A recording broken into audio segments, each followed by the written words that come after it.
The executive suite was dimly lit, the city lights a distant shimmer against the dark sky. Sarah Jenkins, my 25-year-old CO, was pressed against me, her alluring figure radiating warmth. Her sweet breath ghosted against my ear, her hazy eyes holding a hint of flirtation. My heart hammered, not from any spark of romance, but from a frantic calculation. Was my paltry salary enough to cover a potential workplace harassment lawsuit? Just as I was about to ask if this was part of my additional duties, the office door burst open with a crash. My arch-rival, Veronica Stone, stood there, phone aloft, a triumphant smirk plastered across her face. I was utterly screwed. My social life, my career, they were about to be utterly ruined. The air in the office was thick with Sarah's subtle perfume, an expensive gardenia scent that was sweet without being cloying, yet potent enough to make my head spin. My back was pressed hard against the cold edge of the desk. There was nowhere left to retreat. In front of me stood my boss, Sarah Jenkins, the company's undisputed ice queen, a ruthless powerhouse who'd snagged a director position by 25. But right now, the ruthless powerhouse's cheeks were flushed with an unnatural redness, and her usually cool eyes were misted over. She wore a perfectly tailored white business suit that hugged her breathtaking curves, especially the audacious swell of her chest, which rose and fell with her shallow breaths, challenging my senses from an uncomfortably close distance. "Ethan," she whispered, her voice husky, a tremor I almost didn't catch. "My laptop. I think it's acting up again." I glanced down at her brand-new Alienware laptop. SpongeBob SquarePants was playing happily on the screen. Laptop acting up? More like you wanted to act up. My hand remained on the mouse, but my body was rigid as a statue. Sarah leaned in closer, the soft touch pressing through my thin shirt, her warm breath almost scorching my skin. My brain went into overdrive. What was going on? Was this some new stress test the company rolled out, or a hidden trap to lay me off? What right did an underpaid corporate drone like me, making 50 grand a year, have to be flirted with by a millionaire CEO in the dead of night? It defied all logic. The only explanation was a conspiracy. She was setting me up to make a mistake, then she'd have a legitimate reason to fire me without paying severance. Corporate types were truly colder than the Alaskan tundra. "Ms. Jenkins," I swallowed hard, trying to keep my voice steady. "Are you feeling warm? Maybe I should turn down the AC." A flicker of surprise crossed Sarah's eyes, quickly replaced by a deeper haze. Instead of retreating, she reached out a hand and gently placed it on my shoulder. "Ethan, are you afraid of me? Afraid of you?" "I'm afraid of my bank account getting drained." My muscles tensed instantly, going to full alert, just as I was about to righteously tell her to maintain her professionalism. Bang! The expensive solid oak office door was violently kicked open from outside. Flashbulbs exploded. I instinctively shielded my eyes, hearing a sharp, triumphant voice. "Sarah Jenkins, how shameless, doing something so sordid with a male subordinate in the office." I squinted, recognizing the intruder. Veronica Stone, the marketing director, Sarah's nemesis at the company. Behind her were several colleagues, all with phones raised, their cameras like dark muzzles pointed at Sarah and me. "This is it. I am totally screwed. No way to clear my name." I could feel Sarah's hand on my shoulder go instantly cold. Her body stiffened too, the flush draining from her face, leaving her utterly pale. Veronica clacked across the room in her high heels, like a victorious peacock, every step dripping with disdain. "TSK, TSK, TSK, Ms. High and mighty director. So proper usually, but a real wild child behind closed doors, huh? If this gets out, will you keep your corner office?" She shoved her phone in our faces, her tone dripping with schadenfreude. "Come on, everyone, get a shot. Our pure Ms. Director and her little lover boy." I looked at Veronica's face, etched with pure malice, then at Sarah beside me, who had sunk into despair. My mind, strangely, became clearer than ever before. Running wasn't an option. Explaining? Who would believe it? So, only one path remained. After the initial shock, my heart settled into a strange calm.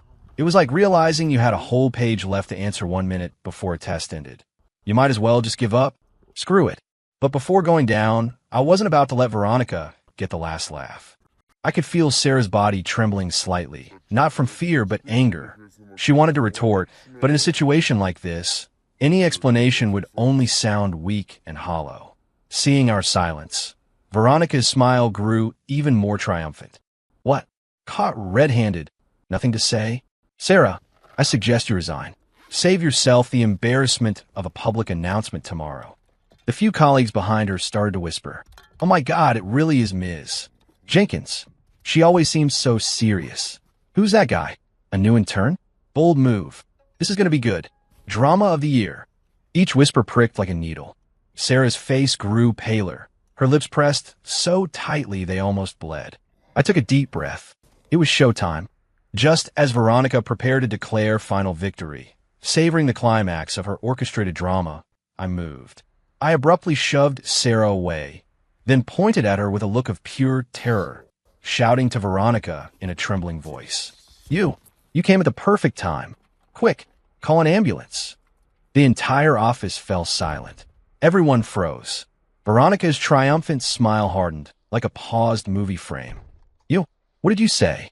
I ignored her, turning instead to Sarah with feigned panic, my voice laced with a sob. "Ms. Jenkins, hang in there. You can't let anything happen to you." Sarah was utterly bewildered, staring at me blankly, completely lost on what I was doing. While shouting, I quickly gave her a discreet wink. Though confused, Sarah was a seasoned veteran. She immediately caught on, clutching her chest and contorting her face into a pained expression, her body slumping. I quickly caught her, continuing my performance. "It's all my fault. All my fault." I beat my chest, my face contorted in self-blame. "I shouldn't have given her that mini donut." She choked. "Can't breathe." A mini donut? Veronica's brain clearly couldn't keep up with my rapid shift. "Yes," I cried, feigning extreme distress, pointing at an empty snack bag on the desk. "That one. She ate it too fast. Now it's stuck in her throat." I turned to Veronica, my eyes pleading like she was my savior, shouting tearfully, "Ms. Stone, I know you're worldly. You must know the Heimlich maneuver, right? Quick, come save Ms. Jenkins, before it's too late." What now?" Veronica was completely dumbfounded. The rubbernecking crowd behind her exchanged confused glances, their phones still raised, forgotten. The plot, it seemed, was not going according to their script. I looked at Veronica's petrified face, a cold smirk forming in my heart. "You want to socially ruin me? Today, I'll show you what intellectual superiority feels like." I quickly turned Sarah's body, so her back was to me, then embraced her from behind, clasping my hands above her abdomen, executing a perfect Heimlich maneuver. From a certain angle, this posture was indeed very intimate, almost identical to the position Veronica had caught us in moments ago. I looked up, my face radiating purity, and shouted righteously at the dumbfounded onlookers. "What are you all staring at? Don't you see I'm saving her?" Ms.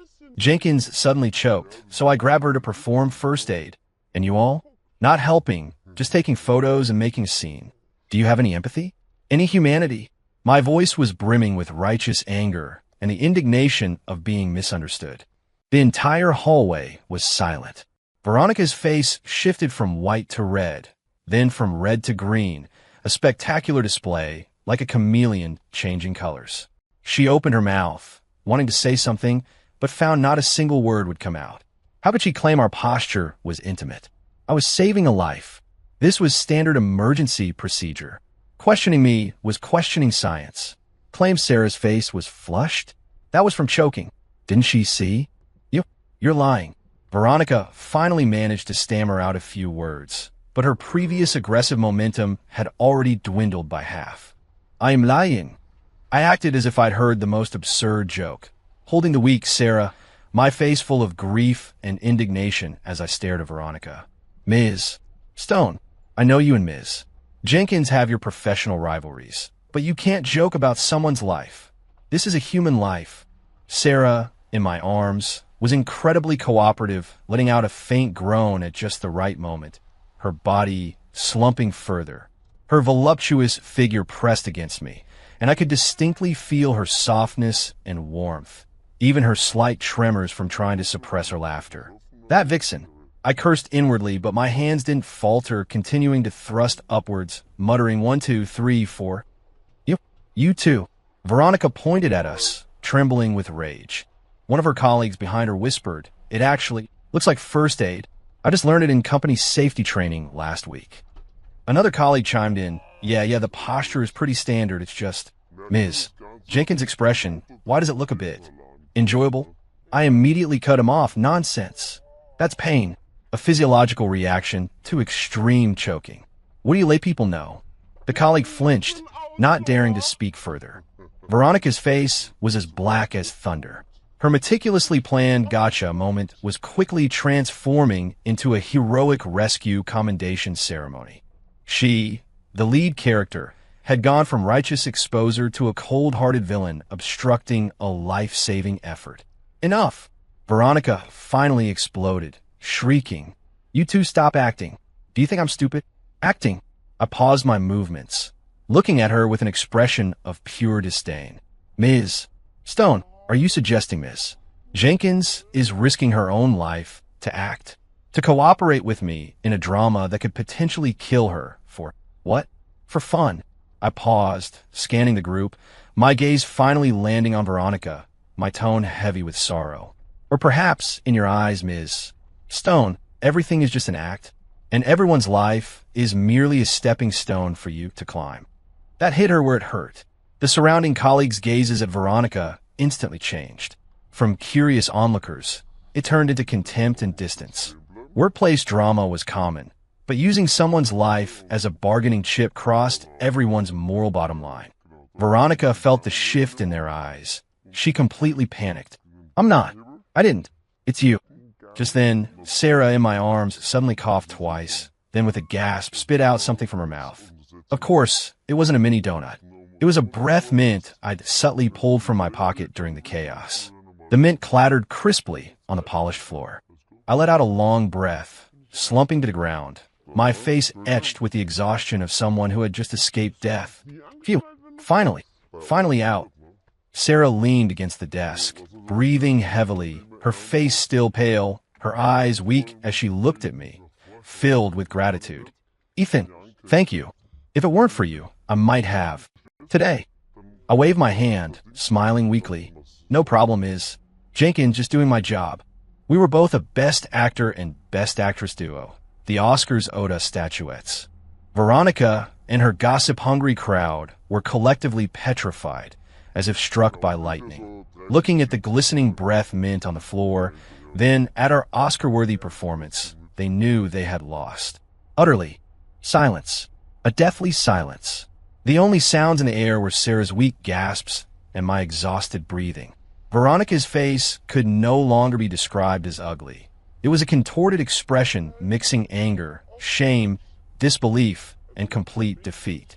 The colleagues she brought with her wished they could bury their heads in the ground, their phones quietly lowered. The shift from Gotcha Squad to First Aid Gawkers had happened too fast for their level of thick skin to keep up. Misunderstanding. It's all a misunderstanding. A male colleague chuckled awkwardly, trying to smooth things over. I shot him a cold glance. Misunderstanding? A life almost gone, and you call it a misunderstanding? If I hadn't known the Heimlich maneuver today, if Ms. Jenkins had actually suffered harm, every single one of you present would be complicit in negligence. My voice wasn't loud, but every word hit them like a hammer. The men's faces paled, and they dared not speak again. My gaze finally settled back on Veronica, my tone filled with disappointment and sorrow. "Ms. Stone, I had truly never imagined you were this kind of person. To stoop to such low tactics to attack a rival. That triumphant look on your face, I'll never forget it. You want to take photos? Go on, keep shooting. Film Ms. Jenkins almost dying from choking on a breath mint. Post it in the company chat. Let everyone see how you expose the truth." I heavily emphasized the words breath mint. Veronica's body swayed, as if she'd been slapped hard, her face cycling between red and white. She knew she was finished. If this incident got out, she wouldn't just fail to bring down Sarah. She'd brand herself as callous and maliciously slanderous. Who would dare work with her in the company after this? Who would trust her? I. She tried to explain, but found all words powerless in the face of a life almost lost. Sarah finally recovered. She gripped the desk, slowly straightening up. Though her face was still pale, her eyes had regained their usual icy coolness and sharpness. She looked at Veronica, speaking word by word. "Veronica, from today, I don't want to see you in this company. First thing tomorrow, I'll have legal and HR contact you." This wasn't a negotiation, it was a sentence. Veronica trembled all over, the last trace of color draining from her face. She knew Sarah meant what she said. "And you all." Sarah's gaze swept over the colleagues who had come to gawk. "If I hear even a whisper of tonight's events, your fates will be the same as hers." The men were scared out of their wits, nodding frantically and bowing. No, we didn't see anything." Right, we just passed by, heard some noise, and came to look." "Ms. Jenkins, please be magnanimous. We won't dare again." With that, they scattered like they were fleeing a plague, practically running out of the office. Veronica stood there, utterly dejected, staring at Sarah with eyes full of venom and resentment. "Sarah Jenkins, don't get cocky. We'll see." She spat a final threat, then turned and left in a huff. Finally, only Sarah and I were left in the office. The formerly boisterous space was now awkwardly quiet. I picked myself up from the floor, dusted off my pants, and avoided Sarah's gaze. "Well, Ms. Jenkins, if that's all, I'll head home now. I just wanted to escape this hot mess." "Hold it." Sarah's cool voice came from behind me. My body stiffened. I slowly turned around. Sarah was leaning against her desk, arms crossed, watching me with a relaxed air. Her full chest seemed even more prominent with this pose. The paleness and weakness had vanished from her face, replaced by a playful, knowing half-smile. "Ethan, yes. Mini donut, emlik manever. Brasmint." With each word she spoke, she took a step closer to me. The click of her heels on the floor felt like they were tapping on my heart. Finally, she stopped directly in front of me. The distance between us was even closer than before. She tilted her head slightly, her beautiful eyes sparkling with a light I couldn't decipher. You held me pretty tight just now." My face instantly flushed crimson. "Ms. Jenkins, I was saving you. Standard procedure, no personal feelings involved." I immediately stood at attention, explaining myself righteously, terrified she'd think I was taking advantage of her. Sarah let out a soft laugh. That laugh was like an ice mountain melting, like spring blossoming, leaving me a little dazed. Normally, she always had a serious, unsmiling expression. This was the first time I'd seen her laugh so beautifully. "All right, relax." She waved a hand, the amusement in her eyes growing. "Thank you for tonight." No problem. As your subordinate, it's just me doing my job." I quickly waved my hands, keeping my posture very humble. "Oh, so you mean if I choke on another mini donut, you'll save me like that again?" She raised an eyebrow, a hint of teasing in her voice. I choked. This conversation was going nowhere. Seeing my awkwardness, Sarah seemed to be in an even better mood. She turned and walked back to her desk, took a card from a drawer, and handed it to me. "What's this?" I asked wary. "Hush money," I blurted out. Sarah's lips twitched, her previously relaxed expression showing signs of freezing over again. "Ethan, in your eyes, am I a shallow woman who only solves problems with money?" No, of course not. I shook my head, my survival instinct kicking in. "Ms. Jenkins, you're visionary, strategic, a real power player." "Enough." She cut off my flattery, pressing the card into my hand. "There's 200,000 in here." My hand trembled, nearly dropping the card. 200,000? That was 3 years of my salary without eating or drinking. "Ms. Jenkins, this is too much. I can't take it." I quickly tried to push the card back. Though I loved money, a gentleman acquires wealth justly. This money felt too hot to handle. "It's not for you," Sarah said flatly.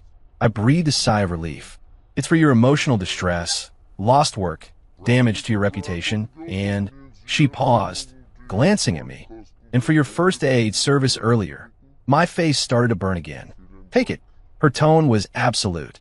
"The password is 6/8. I don't want a third person knowing about tonight. You're smart, you know what I mean." I looked at the card in my hand, then at her. This wasn't just hush money anymore. This was Well, not selling my soul, but more like payment for saving my neck.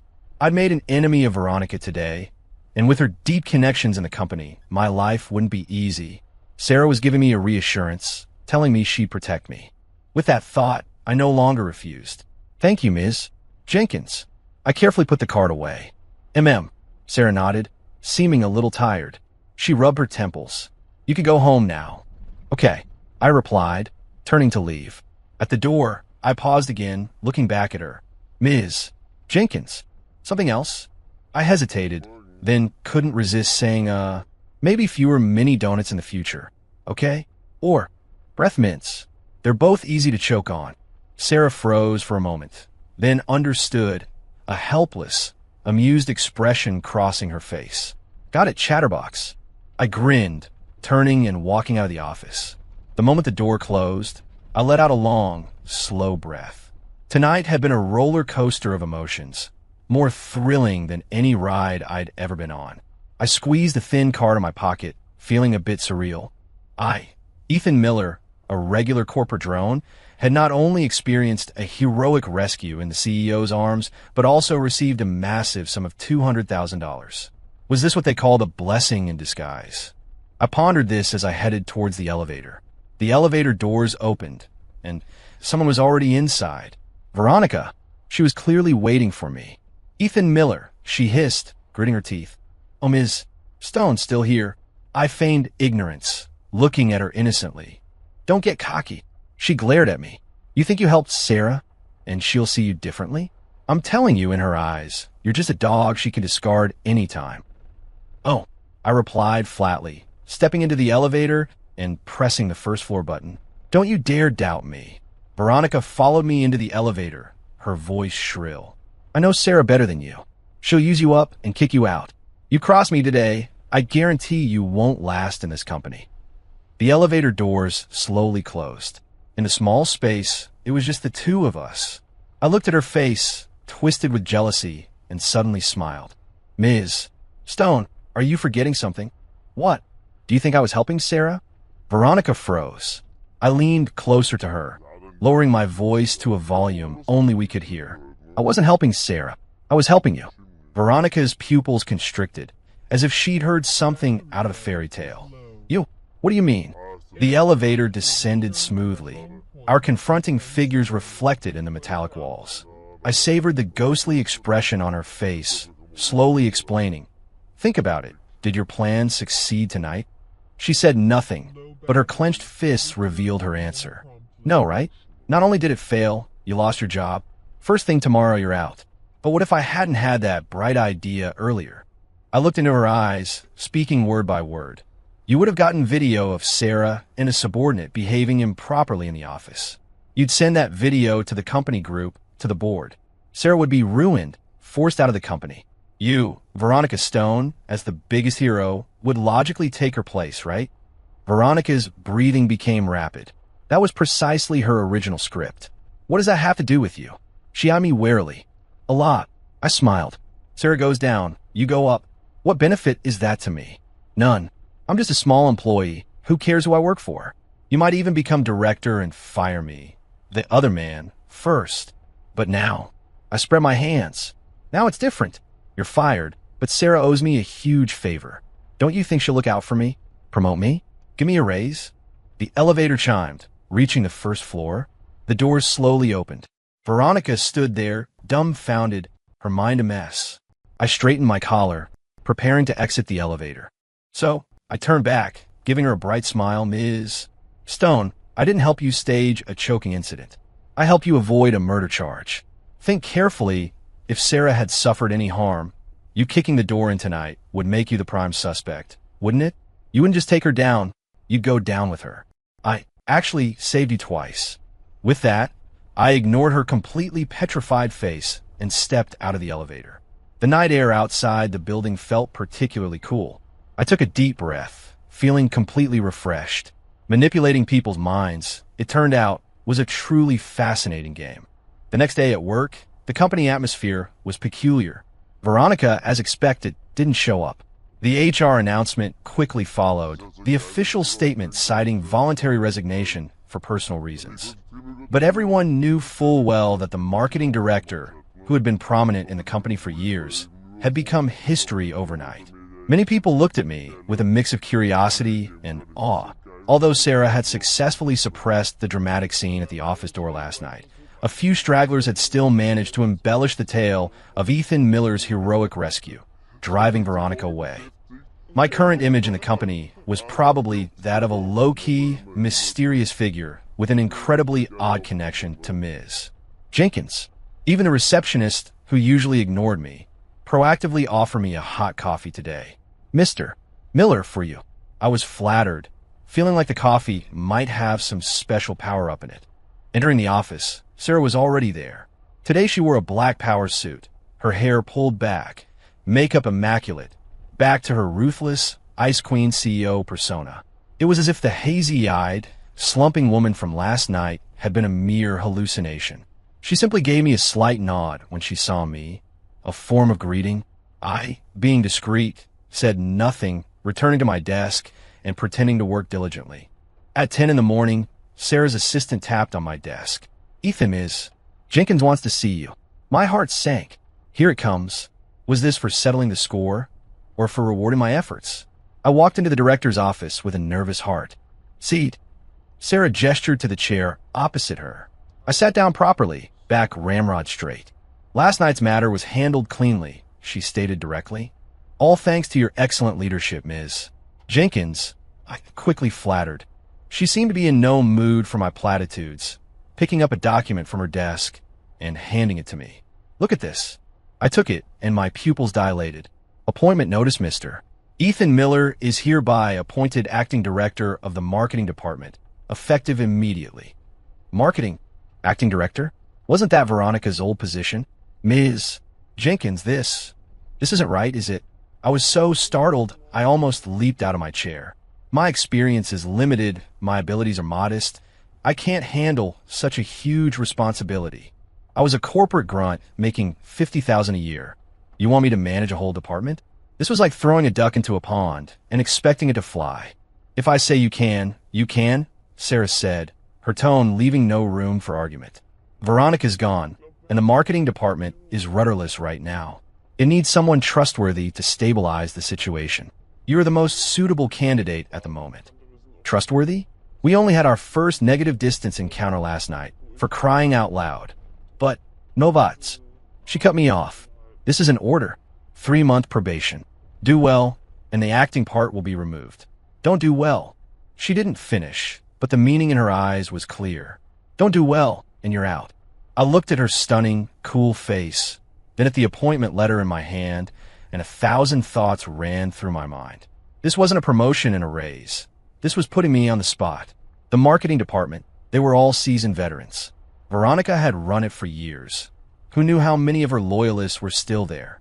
I, a complete outsider, will be eaten alive. Sarah's move was brilliant. It placated me, the hero, while simultaneously pushing me into the spotlight to clean up the mess Veronica had left behind. If I managed to hold things together, she'd reap the rewards.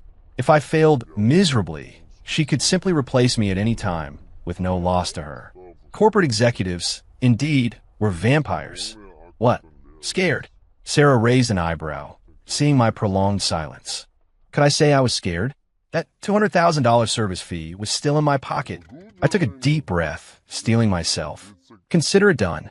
I stood up and gave her an awkward salute. No risk, no reward. So it was the marketing director position? I'd take it. A barely perceptible smile touched Sarah's lips. Very good. Now, go to your new office. She pointed next door. Oh, right, a word of advice. What? Veronica's office has some bad vibes. I suggest you find someone to clear the energy before you go in. Me? I ultimately didn't hire anyone to clear the energy, because I was the biggest bad vibe there.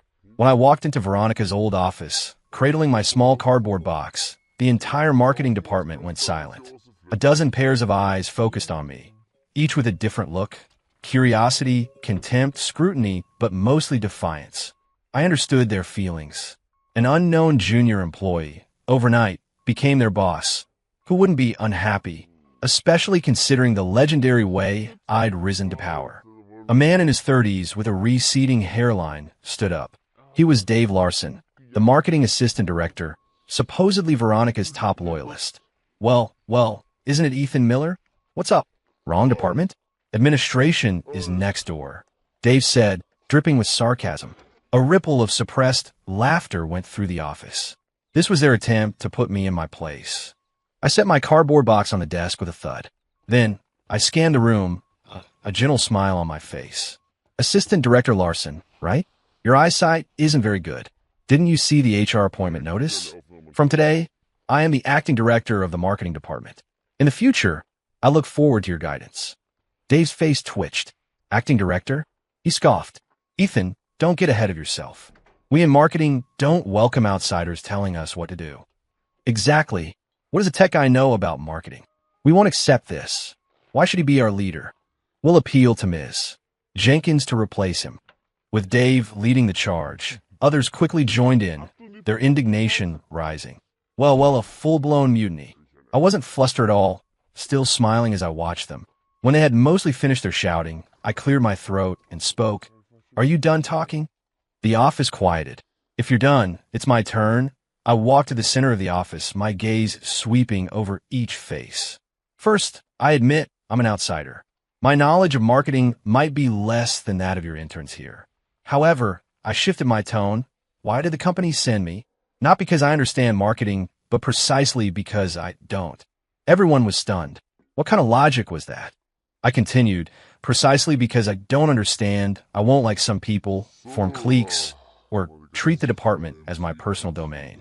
My task is simple, to ensure the marketing department runs smoothly and that the company's interests are protected. Anyone who goes against me goes against the company. My words were pointed. Dave Larson and the others' faces darkened. Second, I raised a second finger. You say you don't accept me? That's fine. In the workplace, results speak for themselves. From today, everyone in marketing will have their KPIs redefined by me. Those who achieve them will get bonuses and promotion opportunities. Those who don't, I'm sorry, but the company doesn't keep dead weight. Third, I paused, my smile turning a little cold, and most importantly, I know some of you were promoted by Ms. Stone. You've worked together for years. You have a bond, I understand. However, one must look forward. Ms. Stone is gone. She can't take your livelihoods with her. Now, the one providing your livelihood is me. My gaze finally locked onto Dave Larson. Assistant Director Larson, am I right? Cold sweat had appeared on Dave's forehead. He hadn't expected me, this seemingly harmless young man, to be so difficult. In just a few words, I had neutralized his offensive and even turned the tables on him. He wanted to retort, but found that everything I said was logical, leaving him no loopholes. Of course, I'm not entirely heartless.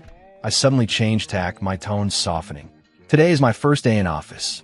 Tonight, I'll treat the entire department to a lavish dinner at the Velvet Lounge as my welcoming gesture. How about it, everyone? The Velvet Lounge was the most upscale entertainment club in the city, with a per-person cost in the four figures.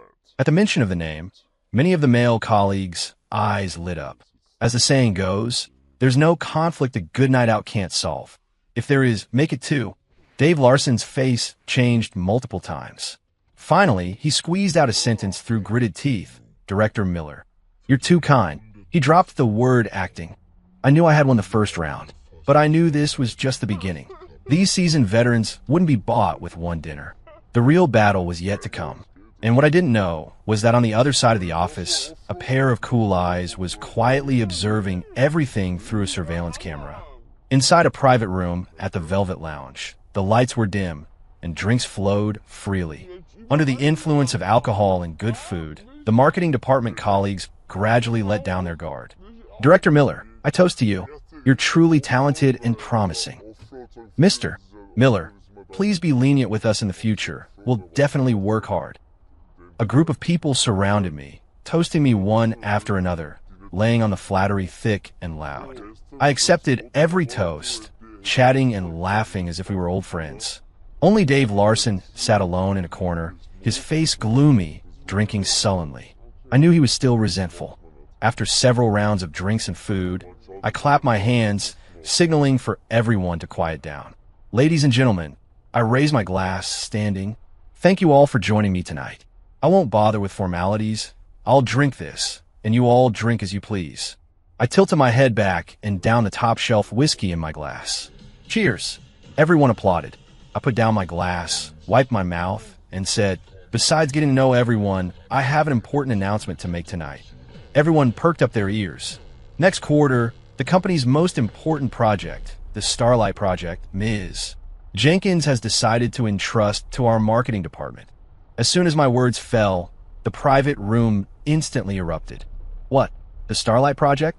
Oh my God, that's the company's biggest investment project this year. I heard the promotional budget alone is $100 million.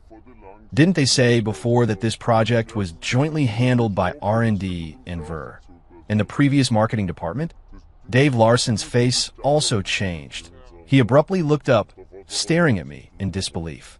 The Starlight Project was the company's top priority this year. Whoever secured it would gain a firm foothold in the company and skyrocket to success.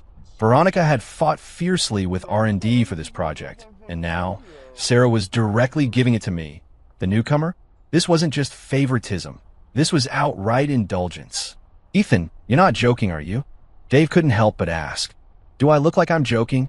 I smiled, taking a document from my bag and tossing it onto the table. This is the document, Ms. Jenkins just signed this afternoon. You can all take a look. Everyone immediately crowded around, and upon seeing Sarah's bold signature and the vibrant red company seal on the document, everyone gasped. Their eyes, looking at me, had completely changed. If before it was awe, now it was fear. What was Ethan Miller's background exactly for Ms. Jenkins to so lavishly support him, regardless of cost? Could it be that he really was Ms. Jenkins's? Some people's minds began to conjure up certain indescribable images. I was pleased with their reaction. This was the effect I wanted.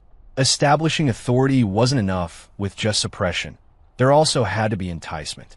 The $100 million project was the carrot I dangled. Whoever wanted to eat, it had to follow my lead. The importance of this project goes without saying. I tapped on the table, drawing everyone's attention back. If this project goes well, everyone here will double their year-end bonuses. If it fails, I paused, scanning the room. You and I, we all go down together. Everyone's hearts tightened. I was tying everyone to my ship. We would sink or swim together. Mr. Miller, just tell us what to do. We'll all listen to you. A quick-witted young man immediately declared. Right, we'll all listen to Mr. Miller. Others quickly echoed. Even Dave Larson lowered his head now, saying nothing more. He knew the tide had turned. In the face of such immense profit, all the minor favors he had cultivated before were utterly insignificant. I smiled, gesturing for quiet. Specific work details we'll discuss in a meeting tomorrow. Tonight, everyone just eat and drink to your heart's content. All expenses on me. Mr. Miller, you're the best. The private room erupted in enthusiastic cheers again. Holding my glass, I looked at these subordinates who a minute ago wanted to eat me alive and now bowed to my every word. I felt no pride. I knew this was just the first step. The real test was the $100 million project and another uninvited guest. Just then, the private room door was pushed open. A woman in a revealing outfit with a stunning figure walked in. She wore heavy, exquisite makeup, her alluring eyes naturally seductive. Spotting me, her eyes lit up and she walked straight towards me. Oh, Mr. Miller, you finally made it. I've been waiting for you forever. She plunked herself down beside me, her soft body pressing against mine, one arm naturally wrapping around my bicep, her ample chest brushing against my arm. The entire private room instantly fell silent. Everyone stared at the scene, dumbfounded. I was completely bewildered too. Who was this? I didn't know her. The woman seemed oblivious to the strange atmosphere. She picked up my drink, her alluring eyes gazing at me. Mr. Miller, I'd like to toast you. Before I could react, the private room door opened again. This time, the person standing in the doorway was Sarah Jenkins. She was dressed in casual clothes, probably having just left work, a hint of fatigue on her face. When her gaze fell on me, and the woman practically hanging off me, the fatigue on her face vanished instantly. It was replaced by a coldness that could freeze the entire Alaskan tundra. I am doomed. That was the only thought in my head. Out of the tiger's mouth, into the wolf's den. My career, Ethan Miller's career, was probably going to end completely today. In that moment, time seemed to stand still. Everyone in the private room held their breath, not daring to make a sound. They looked at me, then at the curvaceous woman beside me, then at Sarah, whose face was as dark as thunder in the doorway. Everyone's face was filled with a mix of excited gossip and dread. I felt my scalp tingle. What kind of crazy, melodramatic scene is this? I swore I had absolutely no connection with this woman who had suddenly appeared. I didn't even know her name. Ms. Jenkins, why are you here? I struggled to break free from the woman's embrace, but she clung on so tightly I couldn't shake her off for a moment. Sarah didn't answer me. She simply stared at us coldly, her gaze like two sharp ice blades cutting back and forth between my face and the woman. Finally, her eyes landed on the woman's hand wrapped around my arm. I swear, I saw a flicker of murderous intent in her eyes. Who is this? Sarah finally spoke, her voice terrifyingly calm. I was about to explain, but the woman beside me cut in first. Instead of letting go, she pressed closer to me, saying coyly to Sarah, I'm Mr. Miller's girlfriend, of course. Who are you, Missy? Girlfriend? When the hell did I get a girlfriend? If I had a girlfriend like you, would I be working overtime until midnight every day?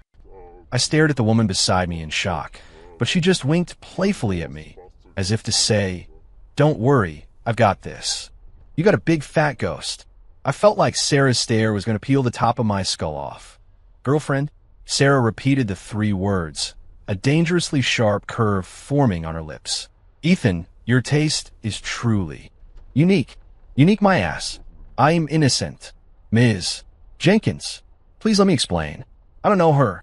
I was practically in tears. Don't know her? Sarah sneered. She can hug you so intimately without knowing you. She can know you're here without knowing you. Ethan, do you take me for a fool? I was speechless. Yeah, who would believe this?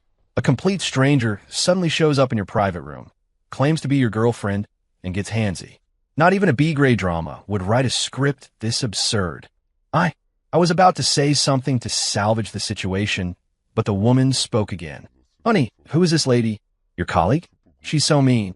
As she spoke, she snuggled closer into my arms, feigning fear. Me? Lady, if you keep this up, I'm going to be sleeping with the fishes by tomorrow. The marketing department colleagues, all with their heads down, were subtly shaking with suppressed laughter. This was probably the most exciting scene they'd witnessed since joining the company. Even Dave Larson, who had always held a grudge against me, now wore a smug, schadenfreude-filled expression. Sarah's face could no longer be described as just ugly. It was the calm before a hurricane. She took a deep breath, walking towards us one step at a time. The click of her high heels on the floor was like a death countdown. She stopped directly in front of us. Then, she did something that surprised everyone. She didn't lash out at me, nor did she confront the woman. She simply reached out, picked up the glass of whiskey I had just been drinking, and then downed it in one go. After that, she slammed the empty glass heavily onto the table with a loud bang. Ethan, she looked at me, her eyes devoid of any emotion. The Starlight Project, you don't need to be responsible for it anymore. First thing tomorrow morning, you go back to your tech department. And she glanced at the now somewhat stunned woman beside me, saying coldly, keep your girlfriend in line. Don't let me see her in front of me again. With that, she turned and walked away without a single backward glance. The entire process was clean and decisive, as if she were disposing of an inconsequential piece of trash. I sat there, stunned, watching her resolute back, my mind completely blank. It's over. Everything is over. The acting director position I had worked so hard to get, gone before I even warmed the seat. That $200,000 service fee would probably have to be coughed up. Most importantly, I had completely offended Sarah Jenkins. With her personality, I would definitely not have an easy time at the company in the future. My life, it seemed, had plummeted from the peak of Mount Everest to the bottom of the Mariana Trench in an instant. And the culprit behind all this was now looking at me with an innocent expression. Honey, what's wrong? Who was that lady? Why was she so angry? I slowly turned my head, looking at her innocent face. A slow smile spread across my lips. A smile uglier than a cry. Lady, I squeezed out the words through gritted teeth, using all my strength. We have no past grudges, no recent animosity. Why did you do this to me? The innocent expression on the woman's face vanished instantly. She released my arm, sat up straight, then slowly pulled out a business card from her Chanel bag and handed it to me. Allow me to introduce myself. Chloe Adams, Stellar Talent Group, top agent. I looked at the gilded title on the card, my mind even more confused. Stellar Talent Group? Agent. That's right. Chloe crossed her legs, elegantly picked up a glass of red wine, and swirled it gently. I came here this time, Director Miller, to discuss a business deal with you. Business deal? I sneered. My director position is gone thanks to you. And you still want to talk business with me? Don't say that. Chloe took a sip of red wine, her alluring eyes looking at me. Out with the old, in with the new. What's so special about a mere marketing director position? I'm offering you a better opportunity. How about it? I eyed her warily. What opportunity? I have an artist who's currently in talks for a major film production, but they're still missing a significant endorsement. I heard that your company's Starlight project is looking for a spokesperson. I understood. So, she was after the Starlight project. You're well informed. I'll give you that, I said sourly. But coming to me now is useless. Ms. Jenkins just fired me. The Starlight project has nothing to do with me anymore. No, no, no. Chloe shook her finger. Quite the opposite. Now, only you can help me. Me? I pointed at myself, thinking she must be joking. That's right. Chloe's eyes sparkled with shrewdness. Mr. Miller, your relationship with Ms. Jenkins is unusual, isn't it? My heart sank. What do you mean? Don't pretend. Chloe smiled. To be able to turn the tables so quickly, getting that foolish Veronica kicked out, and making someone as arrogant as Sarah Jenkins see you differently. Even willing to spare no expense to promote you to director. If you tell me there isn't something special between you two, I wouldn't believe it for a second. I remained silent. This woman's observation skills were too sharp. Your performance just now, while it made Ms. Jenkins angry, in my opinion, it precisely proves your importance to her. Chloe continued to analyze. Think about it.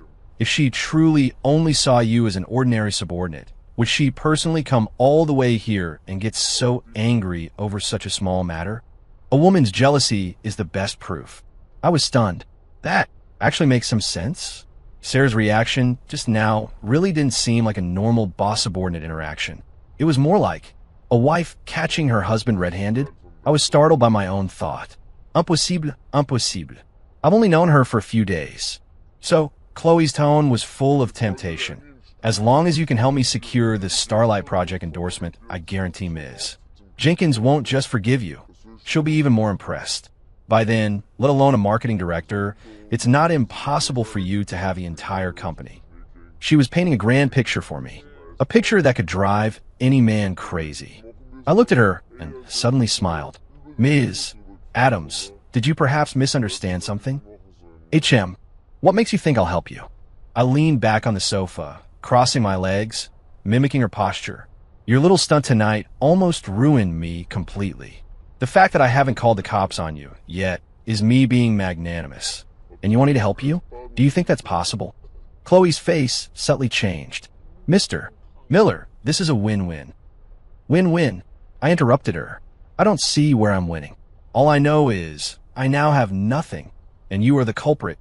I stood up, looking down at her. You want me to help you, fine. But not now.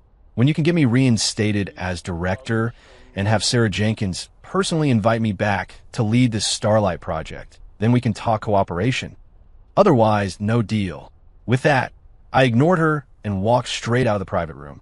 The marketing department colleagues were still sitting there, dumbfounded, not having recovered from the earth-shattering drama.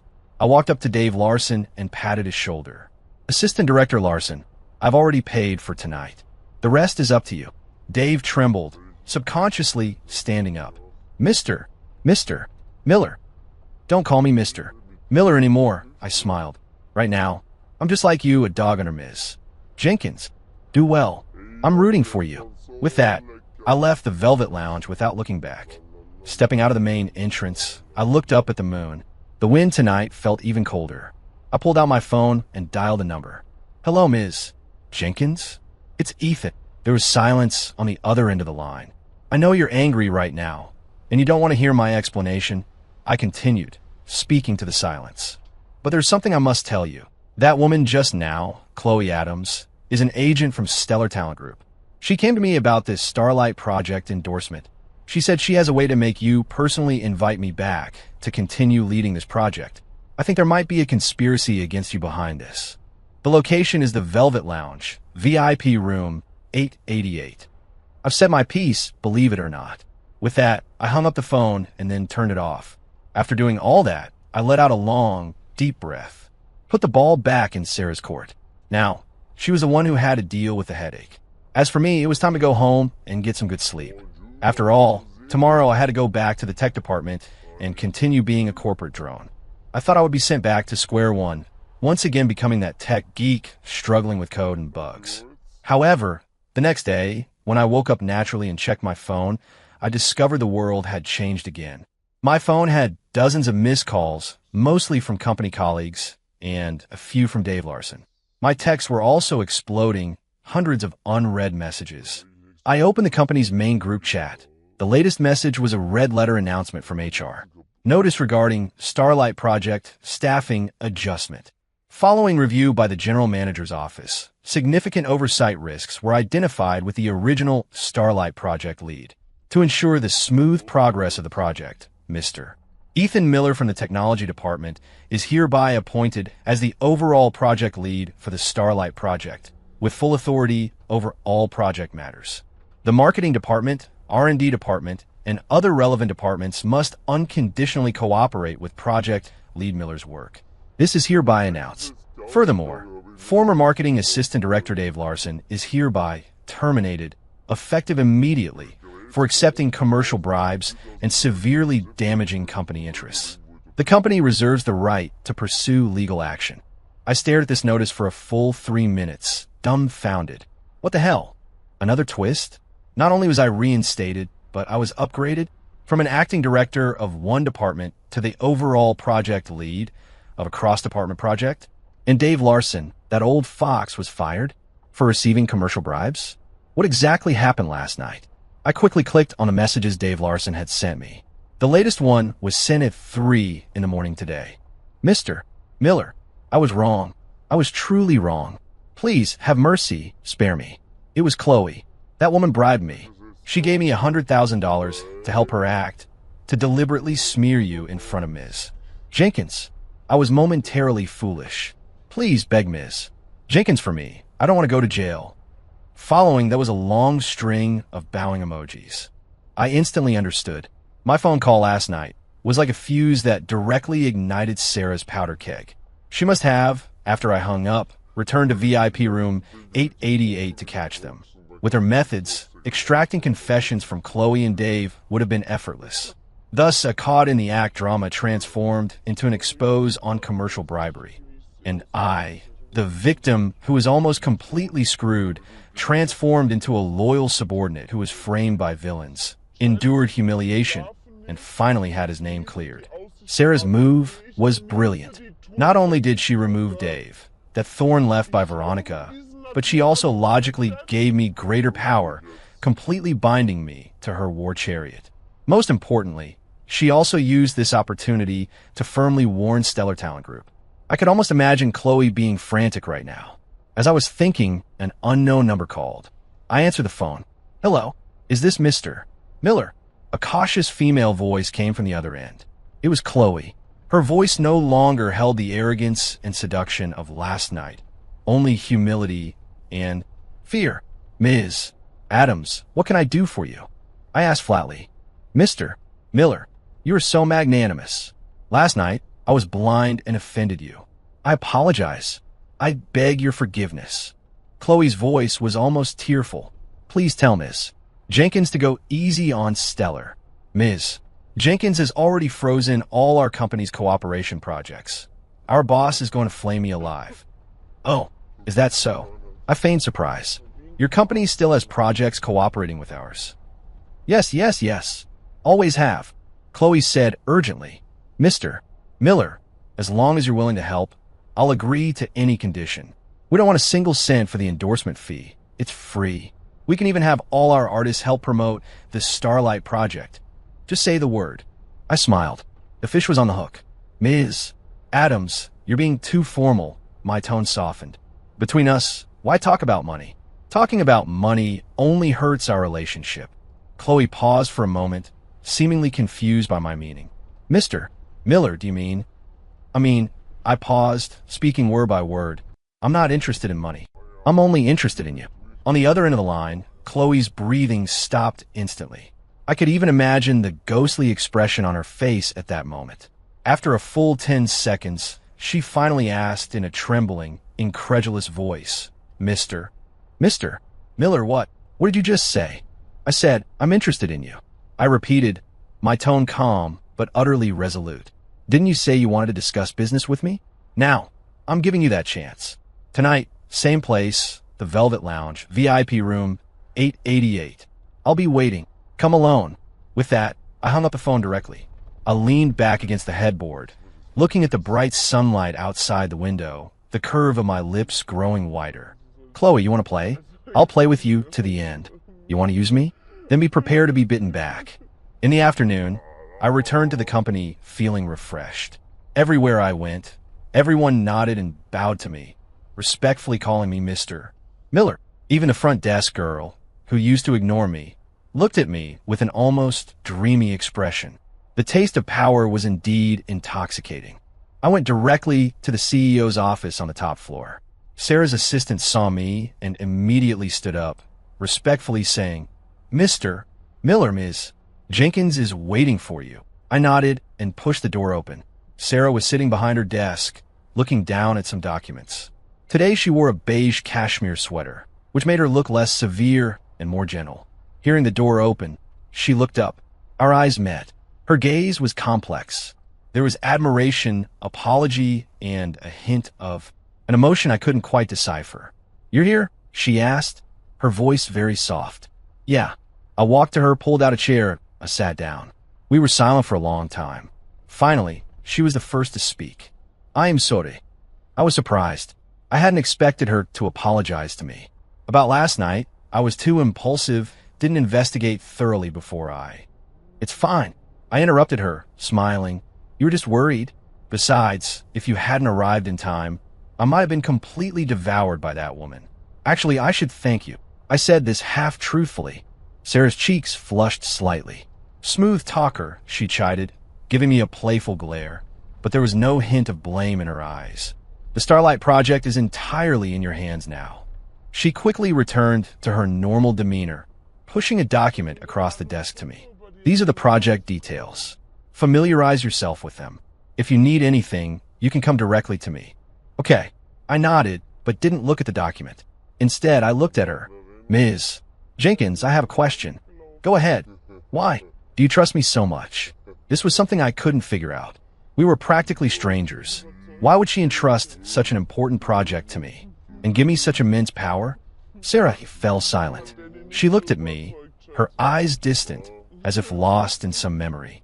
After a long time, she said softly, because you remind me of someone I knew. Who? I asked subconsciously. My brother. Brother? I was stunned. He was just like you, usually a bit of slacker, not very serious. But when it came to crunch time, he was more reliable than anyone else. Sarah's eyes were a little red. He passed away 3 years ago in an accident. My heart sank. I hadn't expected such an answer. I'm sorry, I said softly. It's okay, it's in the past. Sarah quickly composed herself, smiling at me. So, Ethan, do well, don't disappoint me. And don't disappoint him.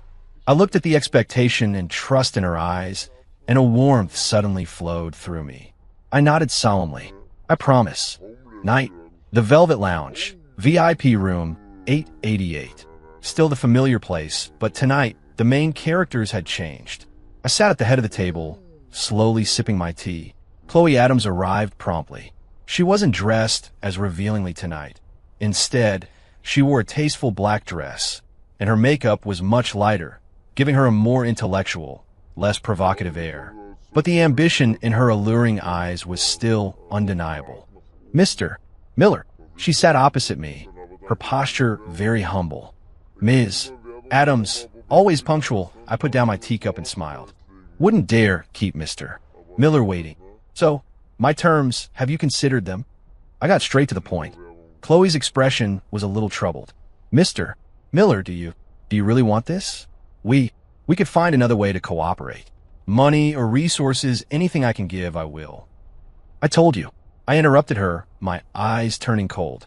I'm not interested in that. I stood up, walked to her, leaned down, and looked in her eyes. I only want you. Chloe's body trembled slightly.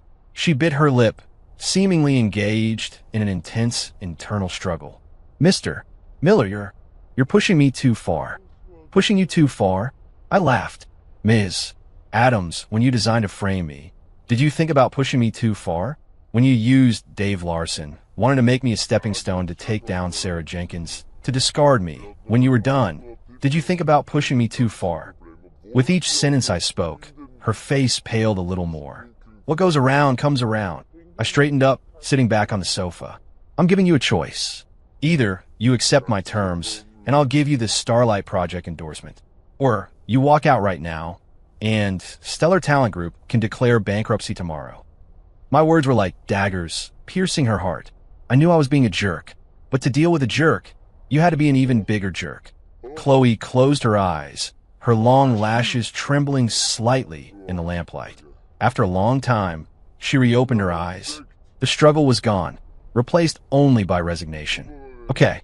She squeezed out a single word through gritted teeth. I agree. She began to unzip her dress. I watched her silently, not stopping her. Just as her long dress was about to slip, revealing her alluring shoulders, I suddenly spoke. That's enough. Chloe's movements halted, and she looked at me, puzzled. I picked up a contract from the sofa and tossed it in front of her. Sign this. Chloe picked up the contract, and when she saw the contents, she was completely stunned. It wasn't a contract of servitude. It was an endorsement contract. On the contract, our company was Party A, and the name of her artist was Party B. The endorsement fee was 3 times the market price. This is... Chloe's voice was trembling. Did you really think I wanted to sleep with you? I scoffed, looking at her with undisguised contempt. Ms. Adams, you overestimate yourself a little too much. Ethan Miller, am not that desperate. I called you here tonight to make you understand one thing. Don't treat everyone like a fool, and don't assume everyone is as dirty as you. Take the contract and get out. Don't let me see you again. Chloe stared blankly at the contract in her hand, then at me, and her eyes instantly reddened. She said nothing, only bowed deeply to me. Then, clutching the contract, she fled the private room in a state of disarray. I watched her retreating figure, picked up my teacup, and drained it. The tea was already cold, but my heart was burning. To repay evil with kindness. How would one repay kindness? To repay evil with justice. That is the way of a gentleman. I humiliated her tonight, not for the pleasure of revenge, but to tell her what a bottom line was, and to hold on to my own bottom line. Coming out of the Velvet Lounge, I received a call from Sarah. Where are you? Her voice sounded a little tired. Just finished a meeting, heading home. Come to the company. Now, I checked my watch. It was almost 11. She hung up after that. I sighed helplessly, turning my car around and driving towards the company. The CEO's office light was still on. I pushed the door open and saw Sarah standing by the huge, floor-to-ceiling window, looking out at the bustling city traffic. Her back looked a little lonely. Ms. Jenkins, what can I do for you? She turned around, holding 2 wine glasses and a bottle of already decanted red wine. Have a drink with me. I was stunned. What kind of plot twist was this now? To celebrate, she raised a glass to me, a faint smile on her face. The Starlight Project has secured its first important partner. I understood. Chloe must have already sent her the signed contract. I took the wine glass and lightly clinked it against hers. Ms. Jenkins, your news travels fast. You did well. She took a sip of wine, her gaze burning into mine. Ethan, I wasn't wrong about you. A gentleman dies for his confidant. I joked, but she took it seriously. Don't talk about dying. It's bad luck, she walked to me, gently straightening my slightly messy collar. For now on, live well. Her fingertips were cold, yet carried a hint of tenderness. My heart skipped a beat. The atmosphere in the office became charged with a subtle intimacy. The fragrant aroma of wine, mixed with her subtle perfume, was intoxicating. Ms. Jenkins, I was about to say something to break the damned intimacy, but her finger lightly pressed against my lips. Chill. She rose on her tiptoes, slowly leaning closer to me. Her eyes, like two black opals, sparkled in the light. They reflected my startled, flustered face. My mind was blank. This time, there was no mini donut, no Heimlich maneuver, and no uninvited guest. Only her and me, and a wine-scented kiss that was about to land. Ultimately, the kiss didn't land. In the second before our lips touched, I instinctively turned my head. Sarah's kiss landed on my cheek. Warm, soft, tinged with the slight intoxication of red wine. Time seemed to freeze in that moment. Sarah's body stiffened. She slowly retreated, looking at me, her eyes filled with shock, confusion, and a hint of hurt. Why? She asked softly. I dared not look into her eyes. Ms. Jenkins, I said, my voice a little dry. We're not right for each other. Not right. She gave a self-deprecating laugh. What's not right? Because I'm your boss? Or because you think I'm treating you as his replacement? I fell silent. I didn't know. Maybe both. I had a good feeling about her, even a slight flutter in my heart. But this feeling was too complex, too dangerous. It was built on manipulation, testing, and a huge misunderstanding. It also carried the shadow of another man. I couldn't tell if she truly liked Ethan Miller or the brother Ethan resembled. Ethan, look at me. Her voice carried a hint of command. I looked up. I admit, at first, I did see something in you because you reminded me of him. Her eyes were sincere and frank. But everything that happened afterwards, Veronica, Chloe, the Starlight Project, you handled it far better than I expected. You're smart, capable, but you also have boundaries, principles. You're not him. You are you. She cut me off, speaking word by word. I like you, Ethan. This sudden confession, like a bomb, exploded in my mind. I was completely stunned. I looked at her exquisite face, at the unconcealed affection in her eyes, and I realized that all my rationality, all my defenses crumbled in that moment. So, she looked at me, a familiar, cunning smile gracing her lips. Now, can you give me your answer? I looked at her for a long, long time. Then I smiled. I reached out and pulled her back into my embrace. This time, I didn't hesitate. I lowered my head and kissed her red lips, which I had coveted for so long. Outside the window, the city lights twinkled. Inside, a new chapter began for us.